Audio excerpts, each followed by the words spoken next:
खबर है, समझ में आ रहा तुम्हें?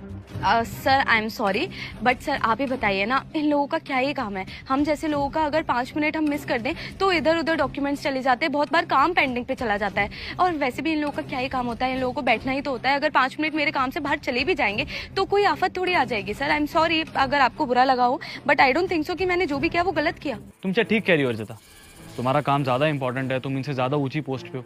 लेकिन अर्जिता मैं भी तो तुमसे ऊंची पोस्ट पे हूँ ना, इस हिसाब से तो मुझे भी तुमसे अपना पर्सनल काम कराना चाहिए, नहीं कराना चाहिए ना?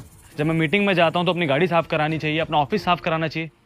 बताओ करा लूँ, करोगी तुम? मुझे एक बात बताओ अर्जिता, तुम्हारे घर में जो फैमिली मेंबर हैं, जो भी प्रोफेशनली काम करते हैं, तुम्हारा भाई, तुम्हारी मम्मी, तुम्हारे पापा, अगर उनसे कोई एम्प्लॉय पर्सनल काम करे तो तुम्हें कैसा फील होगा? कभी सोचा इस बारे में?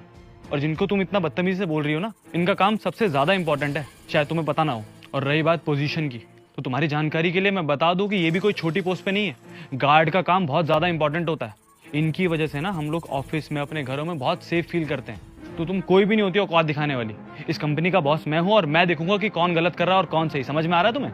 और हाँ अर्जिता, ये सब देखने के बाद ना मैंने एक बार डिसाइड कर लिया कि मुझे ऐसा कलीग अपने ऑफिस में नहीं चाहिए जो लोगों की इज्जत ना करे, क्योंकि मेरे लिए सारे कलीग एक बराबर है। You are fired. मैं तुम्हें इस कंपनी से निकालता हूँ। सर आप ये क्या बोल रहे हैं? आप मुझे फायर करेंगे, वो भी इतनी सी बात पे?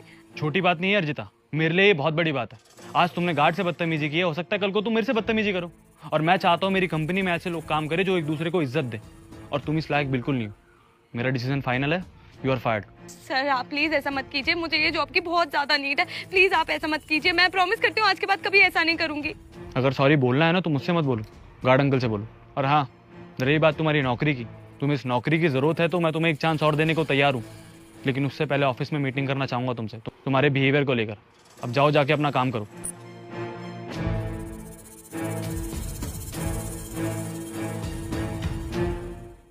धन्यवाद साहब जी, आपकी बहुत बहुत मेहरबानी।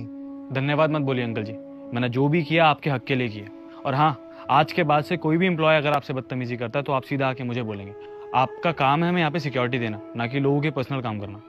समझ में आ रहा है आपको? तो आज के बाद आपके साथ कोई भी बदतमीजी होगी आप आके मुझे बताएंगे, मैं आपको सैलरी देता हूँ, ना कि ये लोग। और हाँ अंकल जी, एक बात और, इस कंपनी के ऑनर होने के नाते मेरा एक फर्ज बनता है कि इस कंपनी में एक इंसान छोटी पोस्ट पे हो या बड़ी पोस्ट पे, मैं सबके हक के लिए लड़ूं। तो मैंने बस अपना फर्ज निभाया, दैट्स इट। और हाँ अंकल जी, एक बात और ध्यान रखिएगा, आप इस कंपनी के लिए काम करते हैं, किसी एक एम्प्लॉय के लिए नहीं। तो आज के बाद किसी का पर्सनल काम करने की कोई जरूरत नहीं है आपको। समझ में आ रहा है? ठीक है साहब, आपसे एक बात बोलूं साहब, आप जैसे बॉस ना नसीब वालों को मिलते हैं। ठीक है, चलिए आप अपना काम कीजिए, मैं अंदर चलता हूँ। जी सर।